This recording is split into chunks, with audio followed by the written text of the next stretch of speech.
देखिए, बहुत कुछ बदलाव हुआ, बहुत कुछ घटनाएं हुई।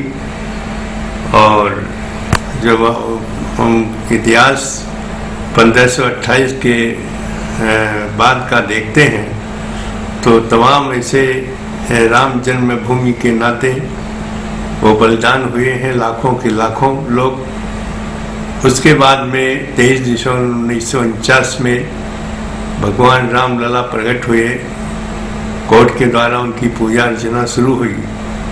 तब से भी राम मंदिर निर्माण के लिए, राम मंदिर भगवान यह विवादित ढांचा में न रहे, मंदिर बन जाए, इसका बहुत संघर्ष हुआ, बहुत लोग उससे परेशान हुए।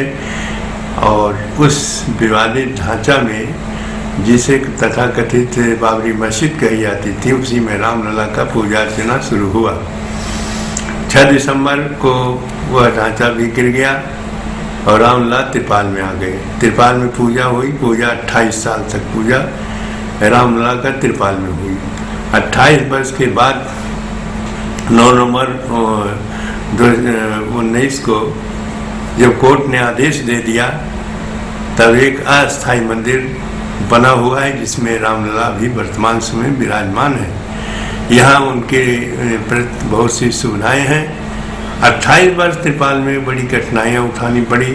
बरसात का प्रभाव पड़ता था, ठंडी का प्रभाव, गर्मी का प्रभाव, सब कुछ झेलना पड़ता था और उसमें कुछ कर भी नहीं सकते थे, क्योंकि रिसीवर से जब कहा जाता है तो कहते हैं बिना कोर्ट के आदेश से कुछ नहीं होगा।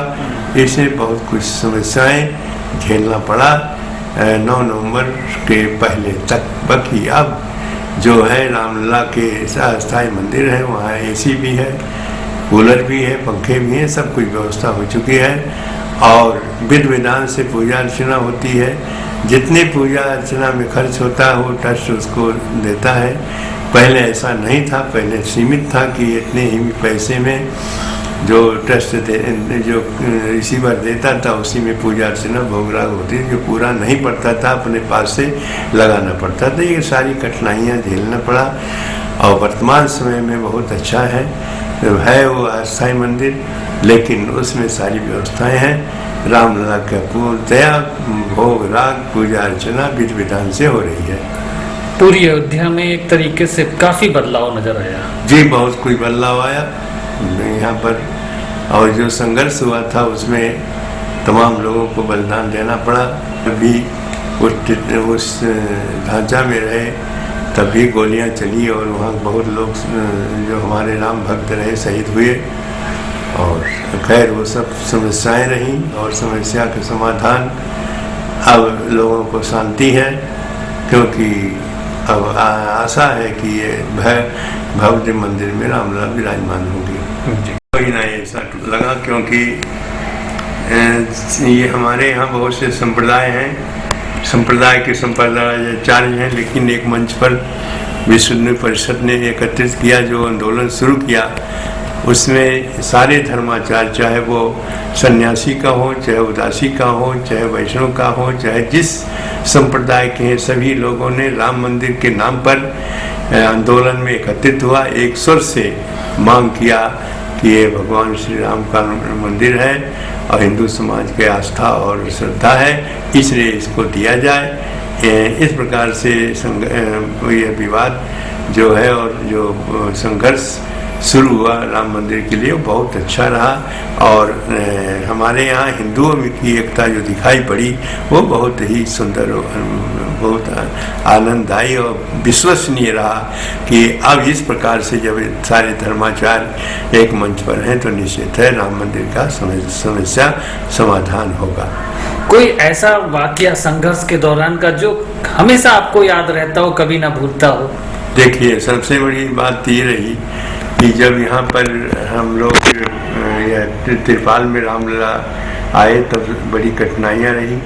उसके पहले जो 92 में जो घटनाएं हुई, जैसे यहाँ पर शासन देश का है और कभी भी ऐसी आशा सेवकों कार्य सेवकों को नहीं होती जो मेरे सामने हुई। मैं वहाँ बैठा था तो मेरे सामने जो घटनाएं हुई वो बहुत ही दर्दनाक रही और जिसमें गोलियां चली और बहुत लोग उसमें मारे गए।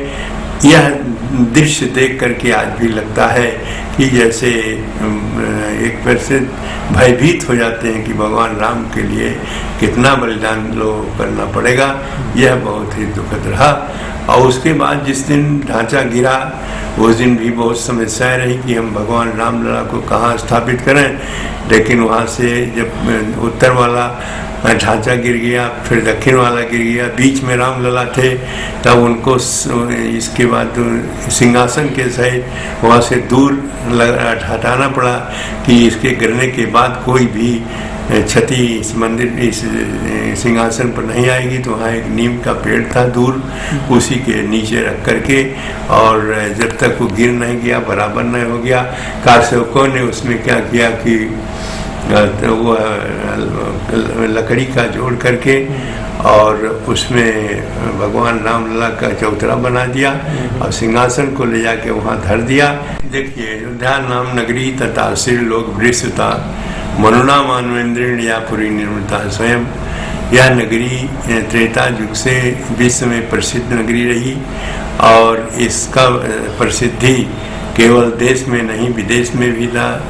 मैं आशा करता हूँ कि राम मंदिर बनने के बाद जो अयोध्या का विकास होगा, यह नगरी पर्यटकों के दृष्टि से अति उत्तम दिखाई देगी और जो लोग यहाँ पर दर्शन करने आएंगे वो देख करके अपने आप को धन्य समझेंगे, क्योंकि यह नगरी अब कल्पना की जा रही है कि जिस समय त्रेता युग की नगरी थी और मणिमाणिक से आच्छादित थी, सारे लोग सुखी थे, सभी लोग में किसी प्रकार का कोई भी दुख नहीं था, कष्ट नहीं था। उसी प्रकार से इस नगरी की सुंदरता की दृष्टि से और धन वैभव की दृष्टि से उस रूप में दिखाई देगी जो त्रेता युग में भगवान श्री राम के समय